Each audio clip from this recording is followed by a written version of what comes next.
Well, hello, everybody. This is Cameron. I am the filmmaker behind Queen of Hearts, a Twin Peaks fan film. And today we are discussing Queen of Hearts Act 2. Of course, we can also discuss Act 1 if some questions come up. But with me today are three of the stars. We have, obviously, Madison here, who not only plays Annie, but helped me produce the film. And below us, we have Mr. C himself, Nico, sporting some incredible bob-like hair, and of course we have Caroline herself, Charlotte. Hello. Hello. And you have a little puppy with you. Yeah, his name is Damien. You know the reference, right? Of course, I've seen The Omen many times. Yeah. He is the demon child. And you with the ceiling fan behind you is absolutely fantastic. All right, so Act 1 and Act 2 have dropped. Act 3 is scheduled to drop in a couple of days. Very excited. People are really having a great time with this film. I'm not quite sure if you guys are following the comments and the reception, but seems like we did a good thing here by making this film. So Damien agrees. Yeah. So Nico, Charlotte, have you guys watched Acts 1 and 2 yet? Yes. Like right, well, little pieces by not like entirely. Like I watched the first 15 minutes, then 20 minutes. Like I had to break it up. Yeah, but I have watched it. Is it hard to watch yourself? Is that where it comes from? Or no, it's not. I just don't have time. Gotcha. Nico, what did you think of Acts 1 and 2? I mean, of course I'm a fan, but I'm always going to be my worst critic. So, but people are really enjoying your performance. They like you as innocent Dale Cooper, and they really like you as Mr. C. Well, I thank the fans, and I think at least once a day now, I get the To a Nunnery like quoted to me somehow, either online or on a private message or something. So that's a lot of fun. And now, Maddie, you are not really in Act 2 all that much. You're in it for about a minute. I'm chilling. However, you do have this epic ending to Act 2 where it appears that something is about to change in your life. It would appear so. Anytime a young man approaches you with a gold marble, something's going to change in your life. So. Oh, definitely. All right, so if you are watching live, feel free to say hi in the chat, throw out any questions you have, and I will throw them your way. Let's talk Act 2, though. Starting off, this epic dinner scene between Cooper Wyndham and Caroline. This was a scene. Well, let me just ask you guys. When you first read the script, what was your reaction to that scene? Was that the scene? Now, I know prior there was the scene of Caroline greeting you at the door, but Charlotte, what was the scene? Was it one of those scenes that kind of convinced you right away, like, oh, this is something that's going to be a lot of fun if I do this? Or yeah, so when I first read it, I was like, oh my God, this is going to be so much fun to play around with. But then as we started shooting it, I actually realized that it was a lot deeper than I thought it was going to be. Like, there's a lot more relationship going on.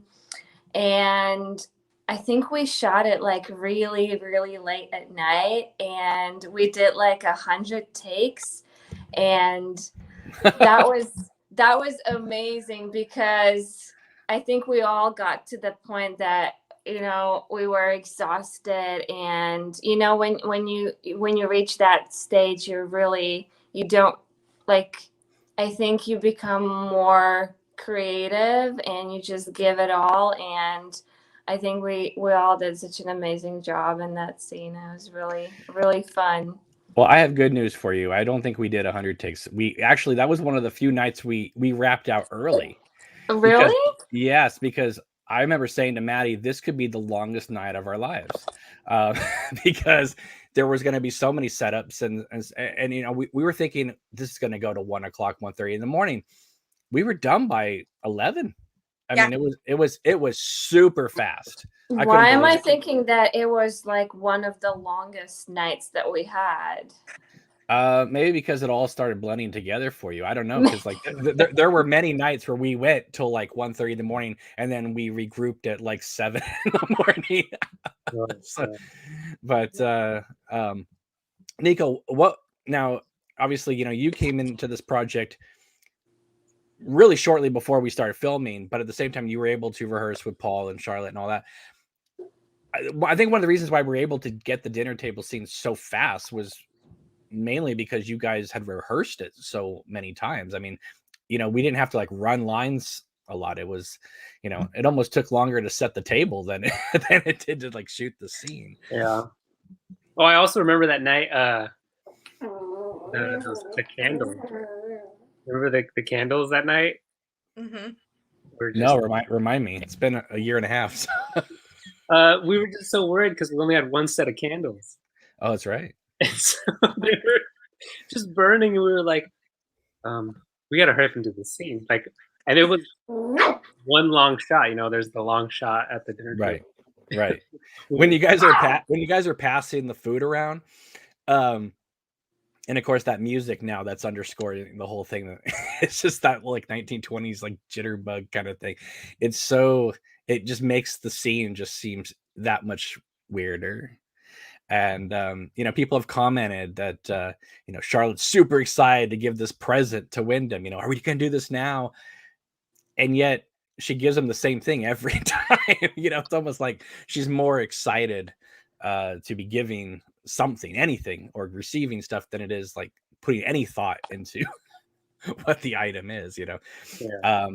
But people really are enjoying obviously the whole thing. But Act 2 really cemented a lot of people and into what we were doing. I think they were a little shocked at all the layers that were happening. I think that maybe they thought we'd have Wyndham and Cooper for like a scene or two, and then Caroline kind of flirting with Cooper a little bit. Or there's a lot of layers going down through this thing. I mean, you have Wyndham disappearing, and then Cooper investigating that and going over the whole scene with you going to Caroline's house and telling her that Wyndham's missing.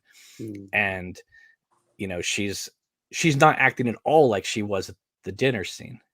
So obviously she's putting on one performance for you guys as a team, but you get something else. And of course you go into that whole thing about all the ladies in your past and all that. So I think people were kind of surprised and moved by that whole section. And then of course, me personally, I'm shocked that Sweet Caroline went over so well. I thought this could be the moment where people go, okay, this is getting out of control here. But I think people are so dialed into Cooper wanting to be with Caroline at this moment that they're eating it up. And of course, Charlotte, your entrance down that hallway is like super epic. I just love the comment that said, I was wondering if Caroline would morph into Bob in that scene. That would be so funny. Now, for those of you who don't know, the scene in the script is, the scene we shot. There's just the major difference is that, I don't know if you remember, Maddie, because we went looking for a location for the longest time.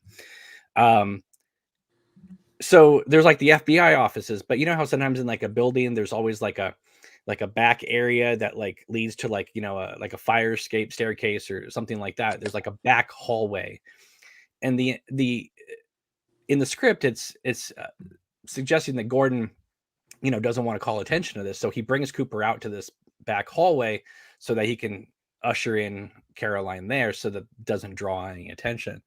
And we went looking for that. And I knew exactly what I was wanting, but for whatever reason, we just could not find it. And then someone who was working on our film, Greg, says, well, you can use our office buildings. And I was like, okay, great. You have a long hallway? Yes, we do. So we get there and it's going to work perfect. There's only one difference. It's the main hallway of this office building.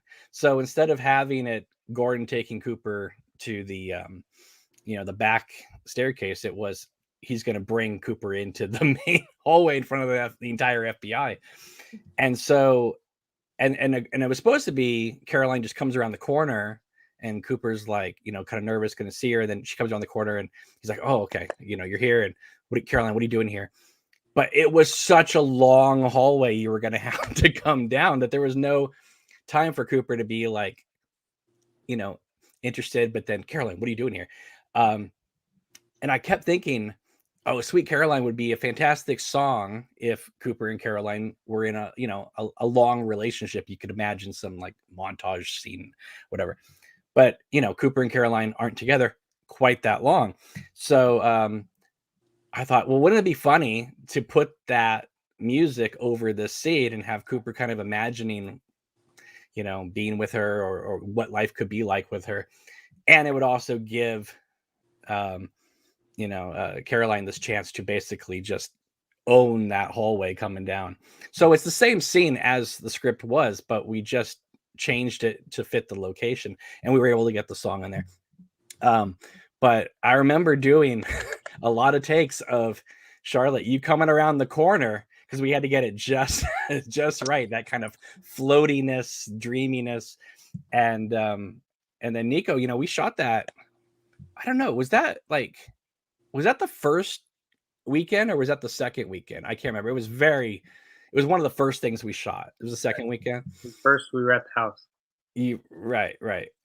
Anyway, so we shot that, and you and Charlotte hadn't really done a lot of scenes together yet. So it was like, all right, now Nico, you have to be in love with her. Let's go. Love this lady. Okay. And I love, Charlotte, when you were talking to Nico in that scene, in the hallway scene, and there's a moment where you just kind of blow Cooper off. You're all, yes, well, and it's just, and of course, with the Wyndham theme underneath you guys talking the whole time, it just really makes you feel like they're playing with fire here. Caroline knows exactly what she's doing at this moment, bringing Cooper out there, making a big spectacle of this moment. And, and of course, with Gordon telling Cooper, she only wants to speak to you. That's not a good thing to do to a jealous husband like Wyndham Earl. Oh, yeah. So what were some of your favorite moments, either acts 1 or 2, that you can recall, either filming or watching? It has to be the dinner scene. Really? It just has to be the dinner scene. Yeah. With you running up the stairs stomping. Oh. that got quite a bit of reaction. I've had a lot of people saying, oh, were you emulating Lolita at that moment, the Adrian Lyne remake? Because there's a one moment where she runs up the stairs and is stomping like crazy and stuff like that. And I also love the scene where Caroline meets Cooper for the first time. It's really at the door. Yeah, it's so weird and funny. It's funny. I've had people say to me who have read the script, that's the scene that people are either going to be on board with this film or they're not going to be on board with it, because I think a lot of people expect Cooper and Caroline to just see each other and and right, yeah, and it's like, no, it's a little more complicated than that. Also, if Caroline, you became intertwined for a long time in my mind, but because Caroline has, as we can see in Act 2, some mood swings for a variety of reasons, maybe because she's been married to Wyndham Earl for 10 years. That's going to keep Cooper kind of not knowing which way the pendulum is going. And so that's going to make Cooper not be able to see straight, not knowing what is coming at them. But yeah, that door scene is, we had a lot of fun with that scene. Oh, yeah. I think Nico, you were a bit like, what is this? Because every time she would throw open the door and stick her head out, you'd be jumping back. I was surprised every single take. We'll just and it's funny, and I don't know if maybe if you guys realize what I was doing or not, but like we would shoot some scenes with Caroline being, you know, over the top, if you will, and then there would be other times we would shoot it very understated, and sometimes it would be the same line, because there were some lines where I wasn't sure which way to take her at that moment, but I knew in editing, like, okay, we can have her go this way or go that way. And so when you see the performance, obviously it's all coherent. but while you're shooting it, you're thinking to yourself, like, what are we doing at times? Maddie, what about you? Obviously, I know we talked about Act 1, but if there's something in Act 1 or Act 2 that you can remember shooting, because I know you obviously you weren't acting per se in Act 2, but you were there for the majority of the shoot. So Right. Yeah, no, I was pretty quiet in Act 2. Um, well, you're a little traumatized because the last time we saw it, you A little. told you told Cooper, the doppelganger. Of course, you don't know it's a doppelganger. You said, you don't want you to go try that with Audrey. And then when the doctors come in and say, hey, there's a problem with Miss Horn, I mean, you're already kind of traumatized by what happened. But when you hear that, that's when you know, I got to get out of here. This is bad news. Yeah, I'd have to say I really liked the dinner scene as well. I mean, I know I wasn't in it, but it was really fun to film. Like, the tension in that scene was very palpable, and it took a lot of setup too. So it was cool to see it come together that way. I think the scene, correct me if I'm wrong, maybe you guys feel differently. The scene almost, it's darkly funny, yes, but it's a lot more tense on camera than I remember it being, like, rehearsed or filmed. Like, I knew there was obviously tension there, but when it's all cut together, you really feel like those heat missile eyes that Paul is like throwing at you. And then when Caroline at one point, after you say, you know, why do you have to start these arguments in front of company? And he looks at you and stares at you, you slowly like back up. Like, even though you're in a seat, it's like, oh my goodness. And then when he says, you know, excuse me, and gets up, I've had people say to me, I thought Win and Merle was going to come back with a gun and kill them both. Oh my god. End of Queen of Hearts. There it is. It's the end of the film. We rewrote the whole series there. Although I do have to say something for, you know, Cooper and Caroline together too. I really like those scenes too, because you see a different side of Caroline that you don't see with Wyndham, and I really enjoyed seeing that too. Absolutely. And I love this, like, after Cooper you know, discovers Wyndham's missing, goes to the door, and the door's music is playing. And when you open the door, one of the reasons why I love this take so much, Charlotte, is that when you open the door, your hair like catches the breeze from the door, and so when you open it, your hair like blows. Like, it's just like, it's like a perfect thing to Jim Morrison's voice, let me tell you. But Nico, you know, that's a funny story. The scene with you and Charlotte talking on the couch, that was the first scene that you and Charlotte shot. Like, not together, but just like the scene. Like, that was the first scene. We began with that scene. That was kind of like throwing you in there. I don't know if I would have done that in retrospect, but we were trying to, you know, get rid of all the house stuff as much as possible. So I really liked the montage scenes. You know, obviously we know shooting them separately, but then when you see it all together, especially those bowling shots, you know, first I'm a bowling. Well, you know, you got some shots, and you know, I got Charlotte getting some. You know, you made some shots as well. I just thought it was, you know, we didn't really know. We knew what the scene was.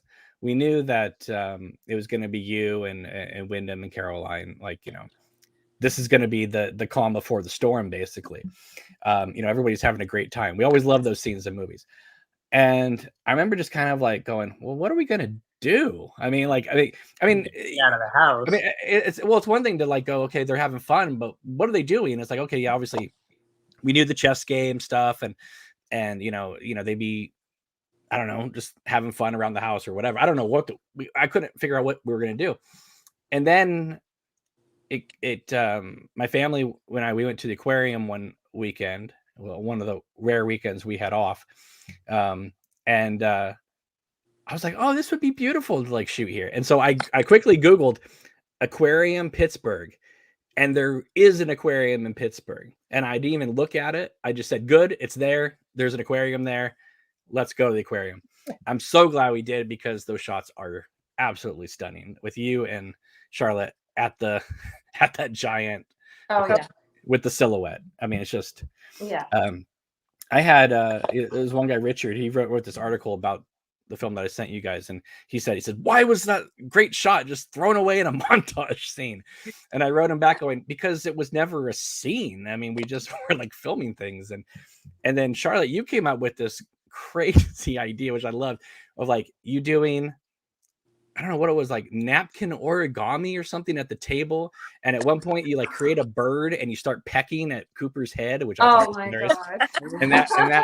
And that definitely made it into the montage scene. There's a moment where you see her across the dinner table like pecking at his head with a napkin. Because like I mean you don't understand, like Maddie and I were going, are we going to have them do Twister together? I mean, what are we going to have these three do together, you know? And luckily we shot enough stuff that we could make it all have fun. But I thought, you know, what's the thing that every Twin Peaks fan would love to see but doesn't know they want to see? And that's Cooper, Wyndham, and Caroline going bowling. And so I thought that was a lot of fun. Yeah. It was. And also it was so important to get you guys all out of the house. Yeah. You know, I mean, Caroline's supposed to be a lawyer, so she's supposed to have a life outside of the house, right? So let's show you guys. And Maddie, anything else in Act 2 that? Well, to add on what you're saying just now, I think, you know, I'm also like, I'm racking my brain. I'm like, but that's in Act 2, right? Because like we filmed the whole thing, so I'm like, I don't want to. Yeah. I'm trying to make sure that I don't give anything away. So to build on what you were saying, I think that them getting out of the house and finding those fun things to do, it created, I think it broadened the scope of the film a bit too. It made it, gave it more depth as far as, feeling like we're really in a world, and not just, in a house.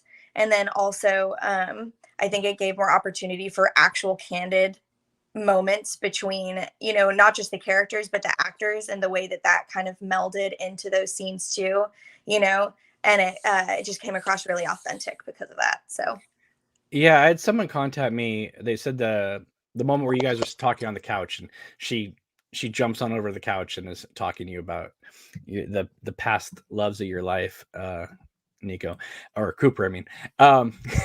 And Caroline says, oh, did I just hit the $25,000 question? And they swear they can see you completely blush on camera there. And they thought that was a great moment. Yeah. And obviously, I mean, you're acting, but we did that scene so many times, and Charlotte was just so like, playful with you and stuff like that, that like, there is a moment where you literally like, you're smiling, but it's comes across very like non-acting. Maybe because Charlotte is just a funny person to be around, but oh yeah, of course.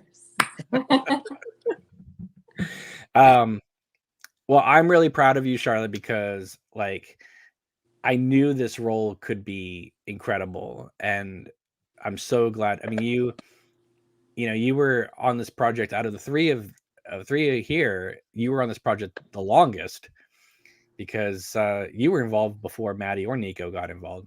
Mm-hmm. And so I want to thank you so much for staying with this whole project. I mean, and keeping that amazing hairstyle for so long.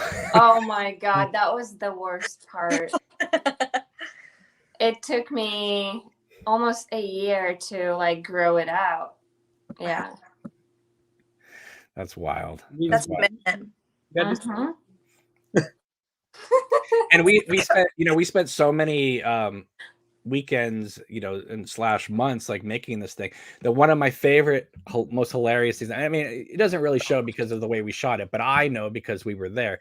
when Wyndham says to you in the hospital, Nico, how long was I gone? And you're like 3 days. I'm like thinking to myself, yeah, and 3 haircuts I go to, because like every time we see you, Yeah. you pretty much almost had to get a haircut right before, because your hair grows so fast, as you can see, that Nico must have gotten like 10 or 11 haircuts over the course of the whole film. So, I feel like more, actually. I mean, a lot. Your hair, What's your secret? like your hair grows faster than anyone I've ever met. Asian blood. Oh. Native American plus Asian, nice hair. Mm. so we have a couple comments here. Let's see. Take the Ring is here. Says the film is great so far. So far is the key word here. So far. Andrea says congratulations on loving the movie. 402 says I enjoyed Act 1 and 2 very much. Kyle says, it's not Kyle McLaughlin, I am so impressed with how you captured the mood of Twin Peaks. The acting, story, and film quality are excellent, and they stay true to the feeling of that world. I'm looking forward to more. Nico, I have to throw this out. You were, I don't know if we talked about this in another stream, but you were super always conscientious about, is this coming across? Well, of course. I know, because obviously, how can you not? You're the, you're in actuality, you are the second person to ever play Agent Cooper on camera. So obviously that's a huge thing to undertake. As you can see, though, us keeping you in that little bottle that made you like feel like you were going to erupt at times, because you're like, no, as an actor, I feel like doing this. And I said, yes, but Cooper wouldn't be like that. And you had to just move within that barrier. Obviously, people are just, they're loving you. They're loving you. Hey, we still got more of the film to show, so I'm gonna still be conscientious until the whole thing's out. Well, I'm just saying that people, if they were going to hate on you, they would have attacked you from Act 1. And in fact, one person on a show, Twin Peaks Coffee Time, said, I didn't even know about this, but he said on camera, Voltaire, he said, I was really nervous about the actor playing Agent Cooper, but after seeing Act 1, I'm totally cool with it. So you won everybody over. I think what it was, honestly, was the scene in the apartment with you getting ready for the morning and doing your whole Diane speech, and and only one person that I know of, maybe other people have noticed this, but only one person has ever brought this to my attention, because it was intentional, which was to never show your face during that entire opening, so that people heard your voice. They saw, you getting the suit on and the pajamas and all that stuff, getting the donut, and not really revealing your face until you come around the corner and meet Wyndham and Diane. Yeah. So that by that time, we're already convinced you're Agent Cooper. And that was intentional, because I knew that obviously you're not Kyle MacLachlan. So if I just had started it with like your face opening up your eyes and I'm awake, or something like that, people have been like, what is this crap? So we had to build you up as this. And I did the same thing with Larry too, playing Major Briggs. If I had just started it as a close-up of him approaching Annie, I don't know if it would have worked, but because he's got the Major Briggs frame when he comes around the curtain and he's talking to Annie, we learned to buy into Major Briggs before we cut into the close-up. And that's just a little trick, a little filmmaking trick to kind of get you over that hump of these aren't the actors from the show per se. I know, Maddie, you had the same thing with Annie, obviously, because Heather Graham had played the role, and I know everybody was jealous of Charlotte because you didn't have a role to emulate. You just could create Caroline to be who Caroline was. Yep. So, and I would even say that Caroline not changed, but we definitely like created even more layers for her as we were shooting. Not that I didn't think those layers would come up, but we needed to kind of see what the situation was, what the working relationship was, etc. And then we went, okay, great, she can do this, so I can throw out more things, and then you would say, hey, let me try this. And so I think Caroline became this incredible force of nature. when she throws open the door and says, "State your name, state your business." I mean, it's like it makes you wonder. It's like she doesn't even know Agent Cooper yet. So does she do this to anyone who comes to the door? Is she, is she doing this because she doesn't think Wyndham's listening? Is this how she entertains herself? Is this just a giant game for her? Oh God. It seems like a lifetime ago because we had a pandemic in between too, folks. Oh yes, we did. Yeah. Forgot about that. Yeah. So it's been almost a year and 3/4 since we've all like been together. So this is kind of a absolute joy. But Almost been 2 years. Yeah. Wow. Yeah, because we're coming up a week from now is when we shot the dinner scene 2 years ago. Oh my God. Oh my God. Well, it's like when I was editing the scene of Cooper in his apartment when you're getting ready in the morning, and I remember thinking, oh yeah, that's cool, and I'm like, we shot that in November of 2019. It's gonna be 2022 in a week, so a lot. It's been a long time, folks. So anyway, all right, so we have let's see here, we have a few more comments here. Anaya says those good moments with Caroline and Coop reminds me of the Terrence Malick film Song to Song. I haven't seen that entirely. Professor Tickle says you are all incredibly gifted actors and have bright futures ahead of you. His name is Professor Tickles. I love it. Justin says you are all amazing. Thank you so much. There is a reviewer out there on YouTube. I think it's like Safri and Marco go. It's something like that. Go to the movies or something like that. And he says when you watch, he was talking about Act 2 of Queen of Hearts and Act 1, but when he was reviewing Act 2, he said, "I want you to take a look at this because what you are seeing is the future of actors." Because these people that you see in this film are all going to be incredibly famous one day. And I don't even know who this person is. And they were throwing that out there. And I thought, that's awesome.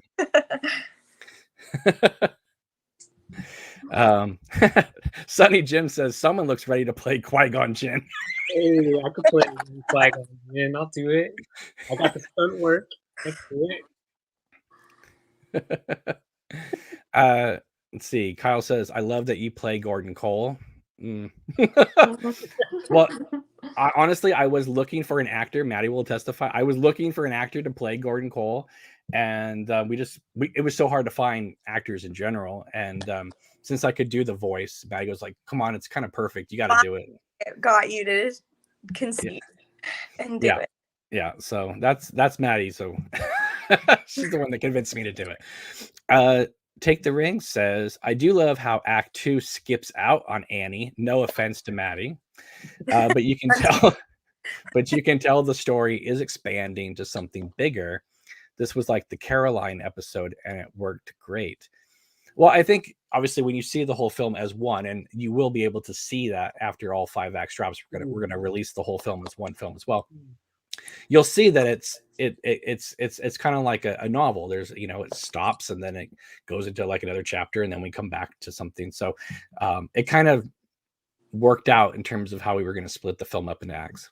And if you look, you look at the official poster for it, that's Caroline's on the too. So it's cool to see that kind of separate story, of its own and like have that take on its own life. It makes sense. Absolutely. I mean, obviously the whole campaign and people really latched on to the whole Annie Blackburn thing. They're the ones that created the whole Annie Lives hashtag that went out. So that's what I always use now.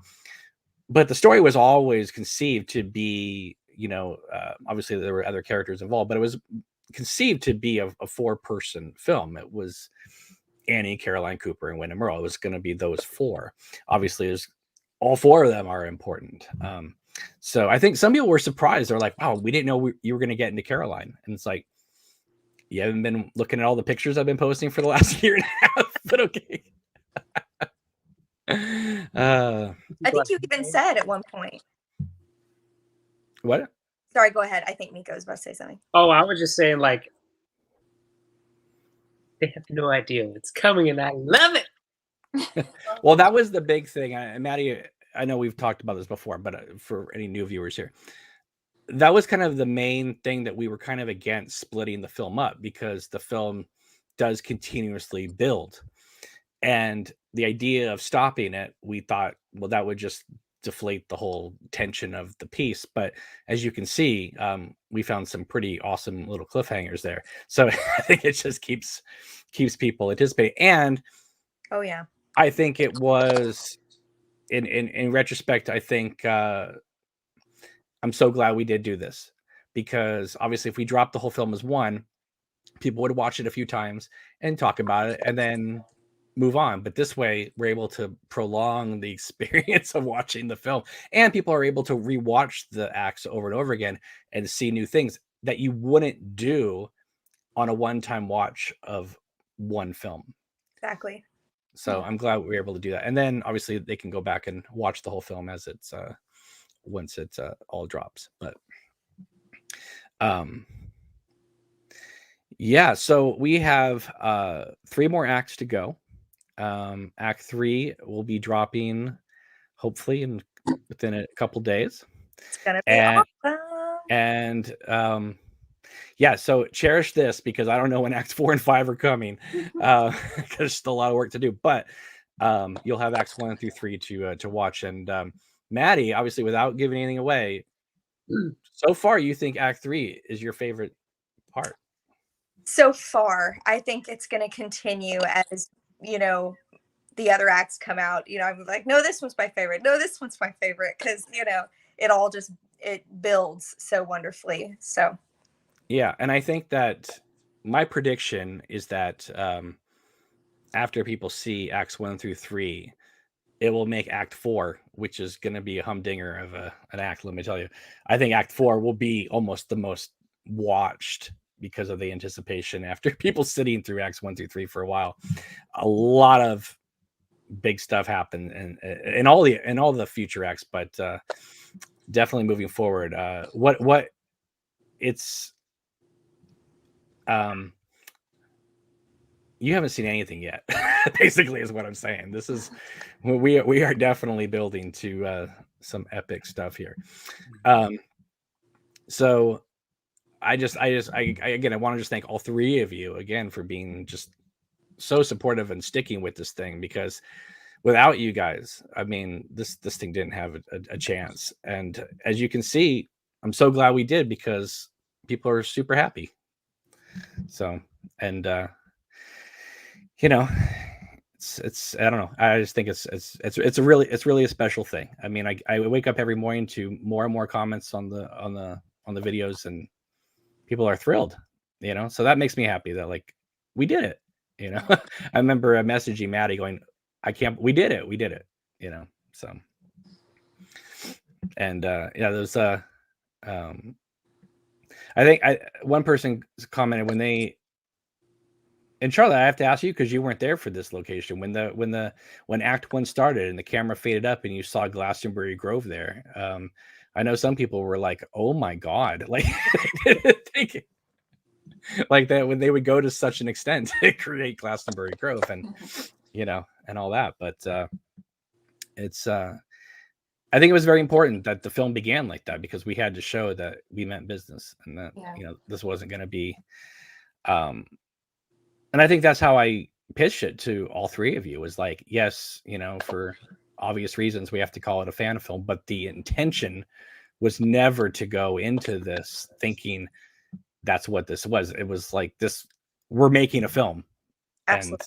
And it just happens to be having to be called that. But I would consider this as, if I was able to make other films, I would consider this as major of a film as I would ever make, because it's it took a lot of heart and a lot of willpower and a lot of hours and a lot of dedication, but somehow we got through it. And then I remember thinking, well, you guys are lucky, because you guys wrapped out your parts, and then I had to go and edit the whole thing. So I've been like sitting with this film every day, and it's been a wild experience. I'm glad it's coming to an end. Let me tell you something. Seeing light at the end of the tunnel. Yeah, it's like, okay, what am I going to do with my life after this? I got other things to get. But I think people can Make see. another movie. I will definitely do that. People seem to like this one a lot. But I think one of the things that I'm really proud of is that people, when they watch this, they can feel how much dedication went into this. It's, some movies like people put a lot of attention to it, a lot of work into it, and then you watch it and you go, oh, okay, that's nice. But people really feel, this film, and I think they would have felt that anyway. But at the same time, I feel like me sitting with the film through the whole pandemic definitely gives the film a lot of weight to it. So, because I was able to sit with it for so long, and because I had to wait forever to be able to do the ADR sessions. So anyway, all right. So we have, if you guys have any last minute comments, questions, throw them out. We're going to wrap this up probably in about 15 minutes, but any other highlight moments from the filming? I mean, Charlotte, you were coming up from Los Angeles every time to shoot. Yeah. And and I have to say, Jesse got a special shout out in that article that I sent you. So that's great. I didn't see that. What did it say? It just said congratulations to Jesse. You did spectacular with Charlotte's hair and makeup and all that. So I'll send it to him. Yeah, I'm sure he'll be super happy about it. Yeah. Yeah. So, Nico. Yes. So what any other moments from Acts 1 or 2 that because you weren't on the last conversation with Maddie, so just tell them how wonderful it was working with me. It was so wonderful. It was. We'll see. It's also like trying to not say anything because we filmed out of order. So I'm the same way. So the scene, one of the scenes that people were interested in last time when I was talking with Maddie was when you and Paul shot the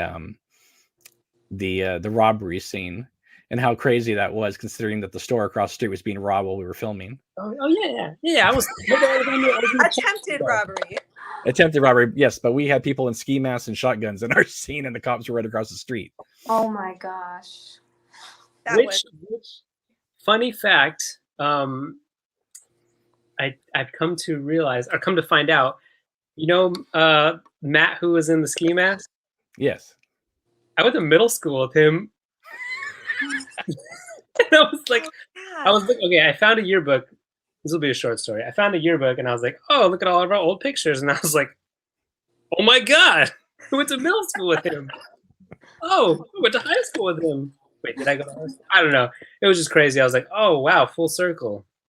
Definitely. Then you're coming in with somebody commented the other day, like that they had mad respect for that robber, because instead of getting arrested, that he just voluntarily spun around and took a shotgun blast to the face. Like that was a willing choice that he made. Yeah. And why was he stealing dresses? No. Well, that's another scene that in script was a little different than what we shot, because I mean, even though it was the scene in essence, it was supposed to be Wyndham and Cooper come in the back of a store, and there's like things happening in the store, and then one of the guys comes in the back room looking for something, and then you confront him. Well, Phyllis, who owns that beautiful store, said, yeah, I got a back room and you can use our store. Well, we get there and the back room is like very petite, and there's no way into the back room. It's just like you have to go through the store to get to the back room. So that wasn't going to work. And so we were thinking, okay, well, we'll have Cooper and Wyndham come in through the front, but then we need to have someone come in the other side. And so we ended up having to, and also I think we were playing it, having to have it be some sort of either a jewelry place or a safety deposit box, bank thing. I don't know what it was. We were thinking it was going to be something akin to that. We were not thinking it was going to be a dress shop. I like that it ended up being a dress shop though, because unexpected. Right. Not not predictable by any means. No, absolutely not. Not at all. Not at all. Not at all. But people really love. I know, Maddie, that's one of your favorite shots of the whole film is with him coming up the aisles and the camera moving over to the other side, and Cooper's coming up the aisle with I the thought that shotgun. was fun. Yeah, it's super fun, and also it's gracious to see Cooper with a shotgun. So something that a lot of people never think they were going to see. So, and Caroline really admires Cooper's shotgun a lot. So. Is that what we call it? So- I would say, Good. sorry, Cameron, but Yeah. where we film the log scenes. Yes. So I want to distill a myth that's going around. People are convinced that we shot that up in Washington State, and we did Yep. not. We shot that in California. Yeah, I saw the comment. Someone was like, "Wow, great! You guys must have shot this on location." I'm like, "No." First of all, I wouldn't shoot the Pittsburgh scenes in Washington State because then that would feel like Twin Peaks. But there is logging in Pittsburgh, so I thought, okay, cool. That would be kind of a cool thing, and just it's such a great shot with you coming into the frame with the logs and stuff, and of course the whole scene with you like looking for Wyndham Earl at night and stuff like that. I think that came out really good because it is pitch black. Not entirely the way we shot it, but because we wanted to have the clarity there, but it came out really, really good. And let's see, Justin says the dress shop felt like kind of a choice. Well, I'm glad because once we knew what it was, we committed to it. It wasn't like, we just were like, well, I don't know, but it just was not what we were like at first looking for, but we needed a shop. So,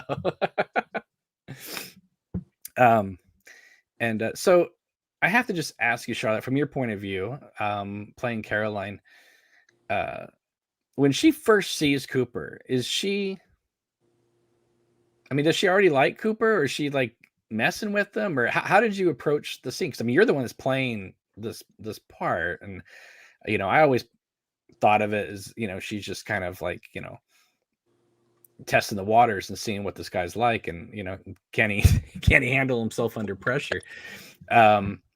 What was how did you approach it from, like, let's say, from opening the door to through the whole dinner scene? Because especially when people really like that moment where you go, sorry, and then he goes, it's okay. Like they really like that little moment. It's like this knowing thing that you realize Caroline as a character is push the situation a little further than what maybe Cooper was expecting with his pot roast. I think to her, it just started out as a game. That's just the way she is. But when she got to know Cooper, I think that's when she really, developed feelings for him. Right.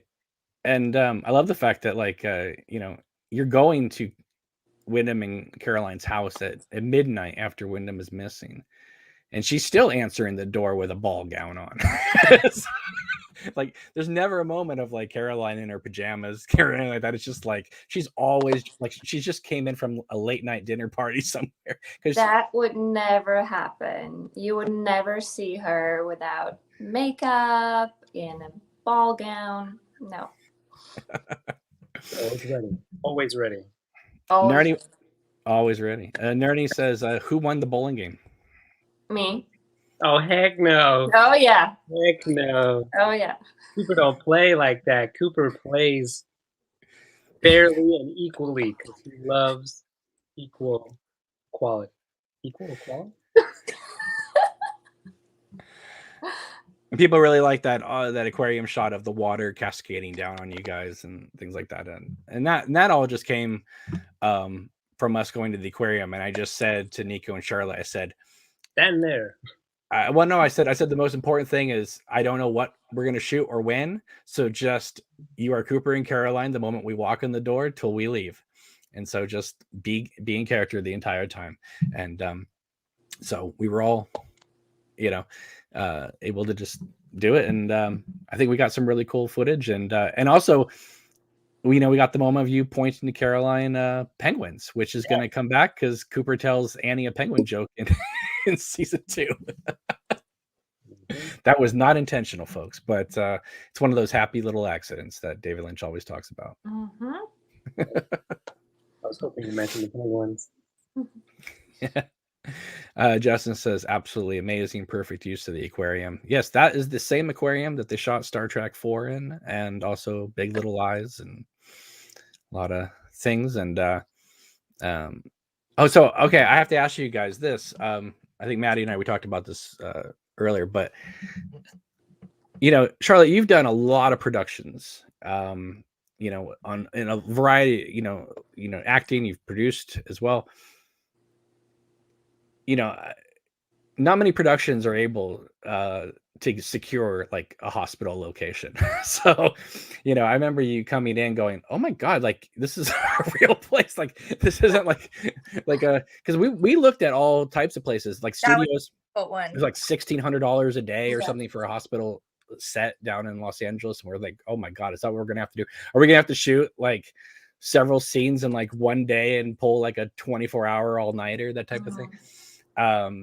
But I was so happy to those scenes would never have worked the way they do if we weren't in an actual hospital location. So glad to be able to get that location, because without it, it would have been a completely different ball game. So, and they completely.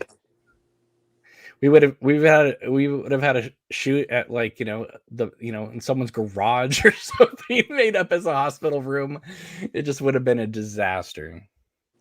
So I think that I'm still amazed that 1, we got that location, 2, it worked out so well, and 3, we got out of there before the COVID lockdown, because if we got close. Yeah. Because I don't know if you guys know this or not, but Maddie and I, after the first weekend we shot there, like they called us and they just said, I just want to give you guys heads up. We have like the worst flu we've ever had here. So we're going to be masking up. Remember, we had to go and get masks before it was a thing. Like, oh wow. Yeah, were you there for that? Masks in there. Were you there for that, Charlotte? Like, where they No, I wasn't. They started giving us masks at the door, like before we even knew like what was going on. They were just like, oh, it's a really bad flu.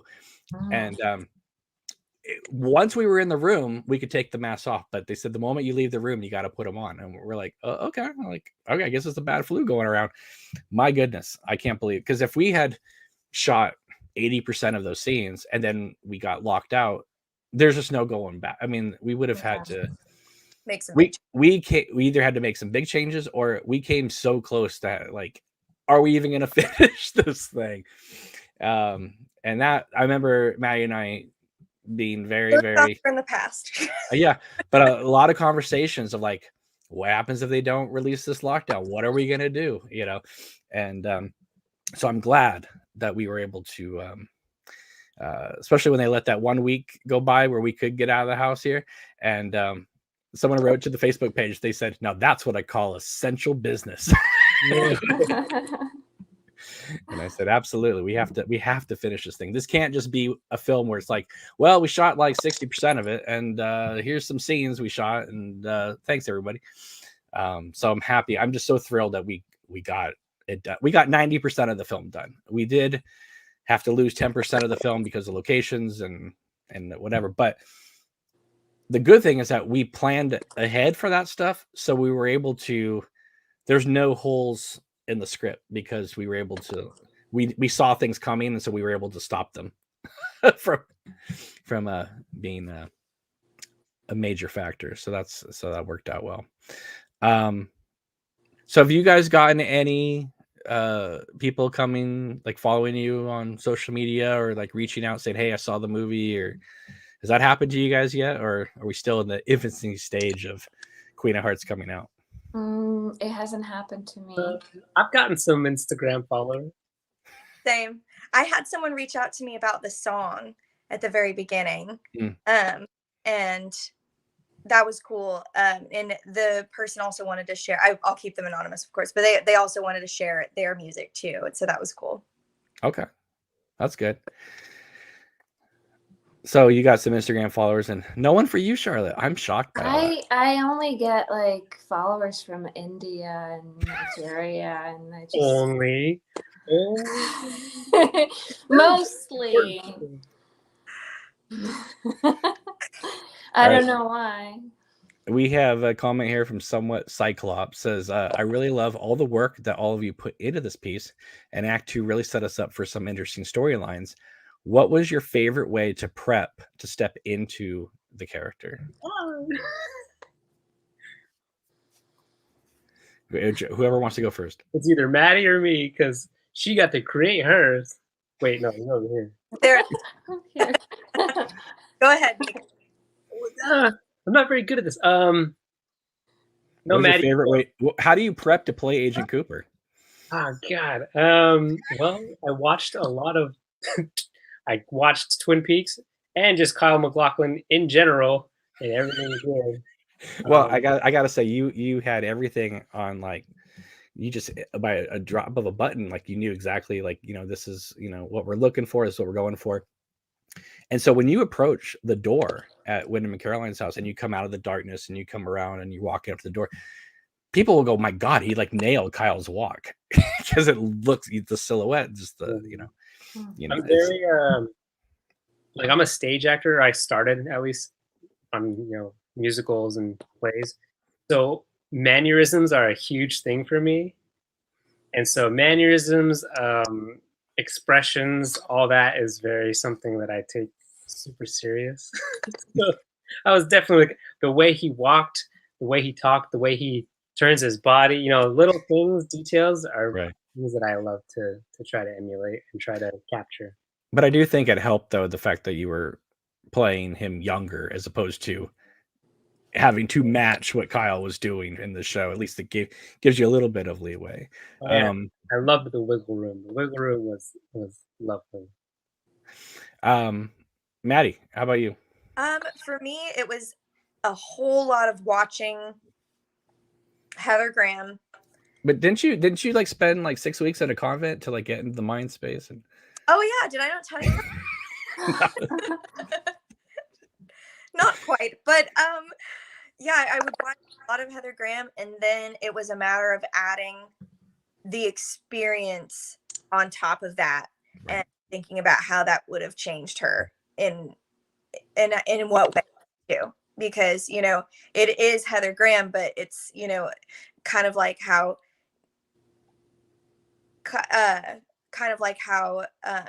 Cooper's character is different as well, because it's before a lot of this trauma. This is after Annie's trauma, and so it's just like trying to really copy the mannerisms, but then also add that kind of on there too. Well, I remember you saying to me, well, this Annie is different than the one in the show, and I said, yeah, because this is Annie post Red Room here, and she's seen some things. I mean, when she says to Cooper, "See the other side, hear the other side," she had no idea what she was referring. That's so nonchalantly, nonchalant. Yeah. Yeah. All right, Charlotte. How did you approach Caroline? Well, I prepped for this my whole life because I discovered Twin Peaks when I was 7, and I wanted to be in it. So yeah, I've seen it, I don't know how many times.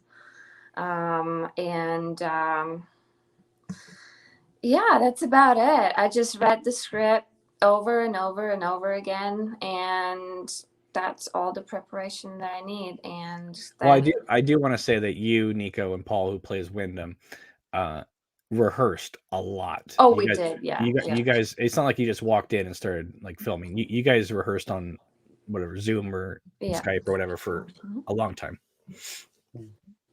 So and so we're gonna come up to some big scenes coming up for all three of you in the next few acts, and it's gonna be really cool. And make sure to let us know in the comments what you think of those as those acts come out.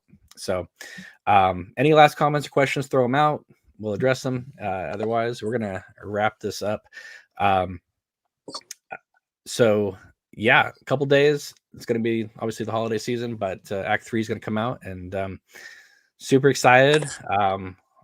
It's just, I don't know. It's kind of overwhelming to like finally put this out into the world, because for so long it was just existing between us all, and now we get to share it with everybody else, and it's great to see that everybody's kind of coming along for the ride and not, I mean, I was scared to death after, dropping Act 1. I was like, okay, this is it. This is where we're going to see if this is going to live or die right here. So, and, I think people understand what we're doing. And I think people, see it for what it is. This is not rewriting Twin Peaks. This is not, saying, oh, well, we can do season 3 better. This is basically, another missing piece of the giant puzzle.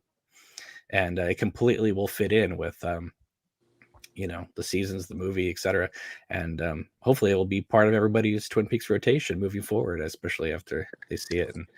And you guys really helped bring this to life. I don't know what I would have done without you guys. I mean, I spent over a year trying to cast this thing. Several Annies until we found Maddie.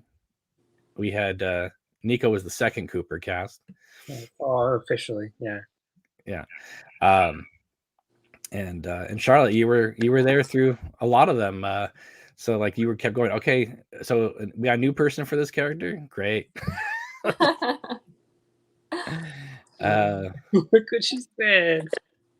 What, somewhat Cyclops? Yeah. Avoid post-release depression. Immediately start on a sequel. Yeah. If Showtime calls and says you can do whatever you want for multiple episodes, okay, but otherwise there is no sequel. I think we've said everything we wanted to say with this film. But there is something I did come up with, somewhat of a continuation if I was ever approached. But so just so I had some in my back pocket. But until that happens, enjoy this. I do love how Act 1 and 2, since people are loving them so much, it's like you guys have no idea what's coming. Oh yeah. No idea what's coming. I would argue that Act 1 and Act 2, like Act 1 is like an introduction, a reintroduction to this world, what's going on, where everybody is. Act 2 is like, like when you read a book and it goes back, gives you a back chapter on someone's history. And then when we cut to Annie at the end of Act 2, and the character of Dean shows up and says, we got you covered, and flashes her the gold ball. That's a game changer right there, folks. And I think if anybody has been following the series and the Mark Frost books and stuff like that, that opens up a whole world, what we're suggesting. Well, somebody did comment. They said this is ingenious, because if you are gonna leave a tulpa in the hospital, then your Annie is free to do whatever she wants. And I said, that's an intriguing idea. I guess you'll have to tune in and see what happens. Definitely should. Absolutely. All right, so any last thoughts from any of you guys before we wrap this up? You have no idea what's coming. I'm going to say that over and over because I feel like I'm not trying to say like Act 1 and 2 is like weak in the sense compared to the other 3. It's just the fact that you guys have seen Act 1 and 2 and you have no idea what's coming for 3, 4. Well, this is what Maddie and I were talking about, like, because the story continuously builds upon itself. Mm-hmm. So everything is a stepping. Huh? I said, just you wait. Just you wait. Yeah. The big stuff. The big stuff is coming. And hello everybody in the chat. We have Justin throwing out Christmas trees and or forest trees and owls and logs and donuts and coffee and fire and queens and hearts and everything. So that's fantastic. Charlotte, I haven't seen you in a long time. Now that you're seeing it all put together, because you guys have seen the rough cut, but now you're seeing it all kind of put together. Is the film different than what you expected it to be, or is it basically what you thought we were shooting? It's even better. It's even better. It's even better. Yeah. You thought we were making crap, and No. I knew it was going to be good. And it was very important for me as an actor to trust you as a director, you know, and I knew from the day one that you knew exactly what you were doing. So, and that's a great feeling to have. And yeah, I'm blown away. It's great. well, all three of you, I mean, obviously Maddie was producing this thing as well, but all three of you completely trusted me with like saying, no, that's too much. That's not enough. And you like, sometimes you guys would roll your eyes and be like, oh my God, you know, what is he asking me to do? No. Because- The roll the eyes was, and this is purely fun, but the roll the eyes was, okay, we'll just do one more take. And we all knew that it was not going to be one more take. It was going to be at least 13 more. Just one more. It wasn't quite so. The most takes we ever did was like 13, believe it or not. I mean, wasn't very much. It just seemed like a lot because we would just run through the whole scene on a take, and then so anyway, but no, I you guys completely trusted me, and obviously you can see from your performances, like I didn't steer you guys way over here or way over here. Like you guys are centered the whole time, because sometimes on camera you think you're doing something and the camera's just not picking it up, or maybe you don't think you're doing anything and the camera's reading even more. You don't quite know. And there were takes you guys did where I had you guys go a few more takes because I didn't think we had it, and then I was in the editing room going, oh no, we got this on take 3. Like it's just the camera, you don't know until it's right in front of you. You go, oh, look how subtle that is, you know. So let's see. Justin says, don't try to downplay it. We all know you Kubrick the hell out of them, made them do hundreds of takes. No, no, definitely not. So anyway, but thank you guys for joining me, and hopefully you'll all come back as we continue on. We have 3 more acts to release, and I can't wait for people to see Act 3. Some big stuff between all 3 of you in it, and I'm super excited. So I'm so looking forward to the reactions. The reactions are what make it great. I mean, what you mean, like this, or the comments, or I mean, I'm just enjoying seeing people and just really enjoy it. The feedback is what's fueling me right now. It's just like people saying, "Oh, I didn't know that this was gonna happen. Oh, I didn't know, you know, I didn't see this coming," or "Oh, that was great." You know, obviously we all like that, but the live reactions, you know, that you guys have seen, those are great. Yeah, I like when people comment like, I didn't know what to think, but this is even more epic than I thought it was going to be.